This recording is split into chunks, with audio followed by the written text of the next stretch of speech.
property managers français sont en passe de refondre leur modèle économique. C'est ce qu'observent les experts de Xerfi dans la dernière étude qui leur est consacrée. Il faut dire que la croissance est faible depuis plusieurs années. Leur chiffre d'affaires n'aura progressé que de 1% en 2014, après moins 1,7% en 2013, plus 1,9% en 2012 et plus 1,8% en 2011 d'après le baromètre d'activité établi par Xerfi. Dans ce contexte, l'évolution vers un nouveau business model est incontournable. D'autant plus que les spécialistes voient leurs marges se dégrader en raison des taux d'intérêt moins rémunérateurs pour les trésoreries. Autre élément, la nécessité de s'adapter aux nouveaux besoins des clients qui attendent des prestations plus évoluées. C'est pourquoi les acteurs du marché développent des services numériques innovants, mais aussi des prestations à plus forte valeur ajoutée qui intègrent les problématiques de valorisation des actifs et de green management. Il faut noter que cette démarche n'est toutefois pas sans conséquences, puisqu'elle implique de recruter des profils aux rémunérations élevées, comme des ingénieurs du bâtiment, ou encore des spécialistes des systèmes d'information. Cette nécessité de revoir le business model pourrait avoir des impacts sur le paysage concurrentiel. Un paysage concurrentiel qui se caractérise par une véritable diversité des intervenants.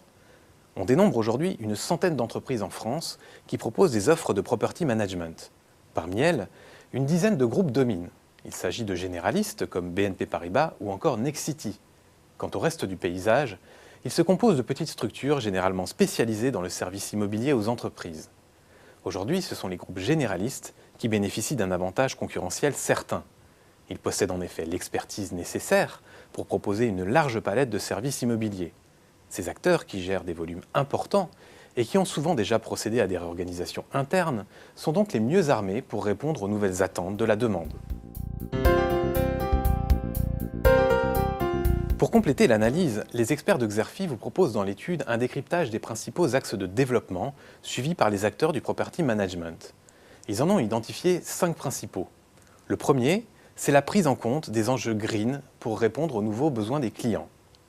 Toujours dans cette optique de répondre aux exigences clients, les acteurs proposent des solutions globales qui intègrent d'autres activités, notamment l'asset management. C'est le deuxième axe.